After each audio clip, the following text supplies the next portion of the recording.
on it. Okay, so this is the content and the scope. The motivation. So it's going to be what is DSL. Then the framework itself, which is the pi parsing. Then I'll quickly introduce two examples which I use pi parsing and like the functionality or building our own DSL to solve these two problems, which is intern versus me, and then the product manager programmer. And then finally, I'll talk about the motivation of the DSL again. And then, if time permits, we'll talk about a general purpose programming language versus DSL. This is again in no way a comprehensive talk. This is just a very introductory talk. I have tried to keep it light. I have tried to keep it very beginner friendly. And as we go along, I'll try to introduce some of the concepts which we typically deal with domain specific language. All right. Okay. So what is the DSL? You may ask. So there is no standard definition. A domain-specific language is very a subset language. It's a very short programming language, but only applicable for your domain, right? It can be textual or it can be graphical. Textual example is say SQL, CSS, regex. Graphical, it can be UML, GraphViz, etc. It's broadly classified into two types, which is either an internal DSL or an external DSL. A typical example of internal DSL would be template, Haskell, markup, Py, Django forms, etc., which is basically tweaking the Python program slightly so that you can write your program or you can share your knowledge in a much easier form, in a much convenient form. External DSLs have their own semantics, have their own language, and it's quite different from the host language. Some of the examples are regex, a tool called as sed, SQL, etc. Again, we don't have to go into the language specifics, but we'll get there when we will, and we'll try to see some of it shortly. All right. So one more concept I want to talk about before I jump into the examples would be something called as extended backers nor form, or EBNF. Now you don't have to know a lot of, you don't have to know too much about it, but basically think of EBNF as a meta language. It's a language to describe another language, and this language is not a human language. It means a programming language. All right. So EBNF is a collection of extensions to a primitive form called as BNF. Its typical format is like this. So on the left there is an expression, on the right there is a term coupled with some symbols, and then again a term.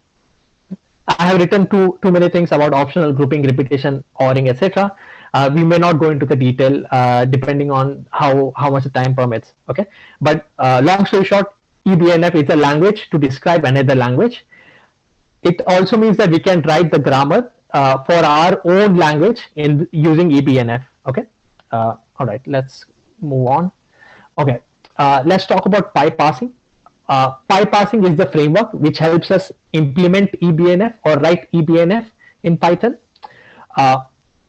You can install it either via, there is a GitHub repository. You can check out, compile the tarball, or you can simply do pip3 install. As I said, it's basically a library to implement our own parsers, to write our own DSLs.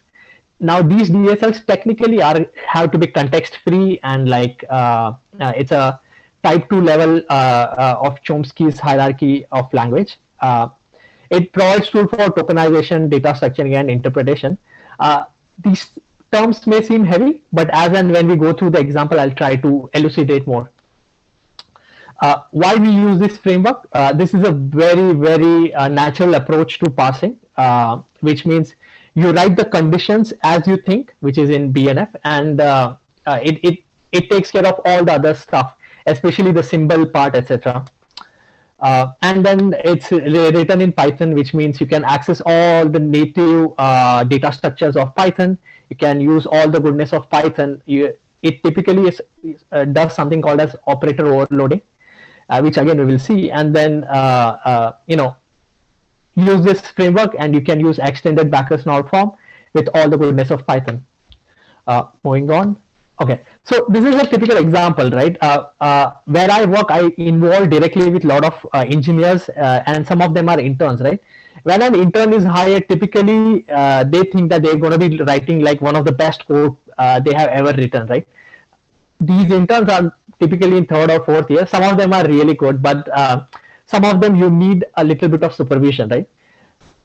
what they do is they write something. They usually these interns are young. They like to live their life on the edge, so they try to avoid as much as writing if statements. Basically, having a code which works really well. So they may forget some use cases. They may forget some conditions. So as a slightly senior engineer, it's my responsibility to ensure whatever they are doing, it does not fail in the production, or it does not fail when we are testing. It fails on the checking, or when we are checking using some sort of IDE or some sort of static code analyzer. All right. So typically, a intern thinks of he or she is writing a very excellent code, but in reality they actually don't know what they are writing. And this is not a general case, but this is the interns I at least work with. They are really smart, but they don't understand all the use cases. So what I try to do is I try to enforce some of the things to them. For example, if you are using a DB a cursor object, or if you are using a DB object, which is typically singleton, it's a DB connection string. You must use a DB is connected check. Okay. Now this is connected check will ensure that all the operations you are doing on database will be done only if the connection exists. Okay. So it's one line function, and they have to put it in if, and then if they are using if the connection exists, their code will work perfect. If not, then it's fine, because the if will be handled, or it will be coupled with an else, right? So let's see some code right now. So typically it looks like this, right? Okay, okay.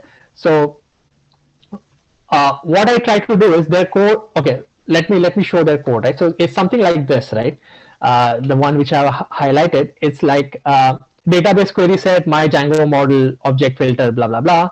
If the query set exists, then whatever, raise something, do something, right?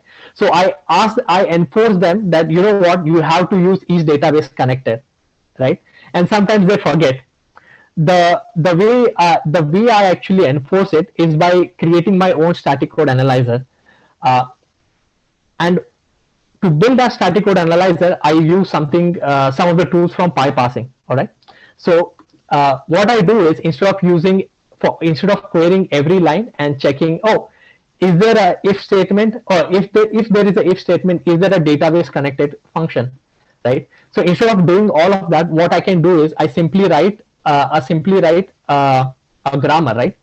It can be like, okay, if k, and this is the extended Backus-Naur form which I was talking about. So if is a symbol, colon is a symbol, function name is called is database connected, open parenthesis, close parenthesis, etc. So typically, if the intern is using the function correctly, it should look like this, right? And if the intern has used it correctly, then my static code analyzer will print it. You know what? It's perfect. It's fine, because I checked the code. I ran the static code analyzer on this code, and it works fine, because this function exists. So this is how it should look like. I'll distribute the code so that you can read it in pleasure. But this is how the extended Backus-Naur form is. Now, sometimes the interns are really smart, and what they will do is they'll just say, oh, you know what, he's just checking a if else. Why can't I put a comment line and then use this statement here, which is something like this. Okay. But the definition is such that, which is basically line number 13, is such that if you actually do this, the code will break. Now we can actually quickly test it out. So I'm just going to put it here. So the first test is when the code is written as it is supposed to be, which is from line number 15 to 20, and there is this function which is basically a simple checker, and this is the line which I'm going to print out. So I'm just going to say, oops, Python 3 example Python, and it says, okay, I found the is database connected check, and it is on line number 2 of this, which is this one, right? Now, if interns try to be a little bit smart, what they can do is they can put it as a comment, and then they can do simply, then they can simply try to gain the static code analyzer. And what I do is I try to run that, and then even then the static code analyzer will work properly. So I can just pass it commented if check, which is basically the code from the intern, and it won't return anything, which means it's working perfectly. Now you can plug it to any static code analyzer. If the output of this whole static code analyzer is blank, it means the intern is not using your check. It means the code is likely to fail when there is no database object, right? So coming back to the larger point, which is interns. This is one example I used on intern. You can similarly build static code analyzers using DSLs. In this case, which was a small DSL which was built on top of Python, right? So our DSL was must contain the if line. Similarly, you can build your own. You can build more complex, which can have more domain. It can have more validation, more checks, and then you can plug it to a static code analyzer. All right. So let me move on to another example, which is I want to describe about the product manager as well. Now this is obviously a joke, right? But typically in a startup, I have seen that product managers, they intentionally or intentionally they are trying to part of the job is trying to think of newer products, newer features, and then the rest of the part, which is the majority, is trying to prove to other people that what they are doing is indeed right. And when this is happening, especially if you're in a startup, you can correlate a product manager to engineer. The features or the way the product manager wants is usually diluted by the time engineer actually starts working on it, right? Because there is either information loss, either communication gap, etc., anything, right? So hence again, this is just a joke, just putting it out there. So typically the requirement from a product manager is, you know what, I have a new form. The form is typically of this form, right? So it takes ID, which is an integer, and yes, it is used everywhere. It takes a username, which is string, and it will be very small, say 10 to 20 characters.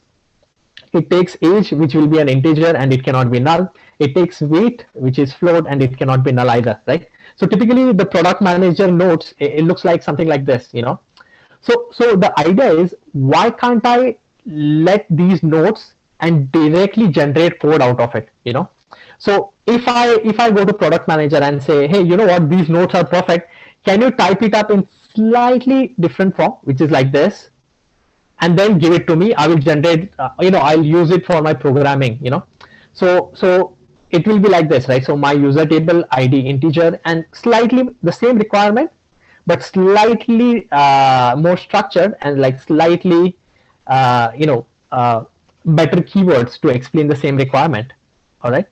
So once the product manager does this, you can write a parser, and it will auto generate a code like this, right? It will auto generate a code which is a Django model, and then you can simply use that in your code, thereby making the program manager program for you. All right, so let's see that quickly as well. So I'm not going to show the entire stuff. I'm just going to show the extended Backus-Naur form. Hopefully it will give you an idea of what I'm talking about. So let's go to the next example, which is course.py. Oh.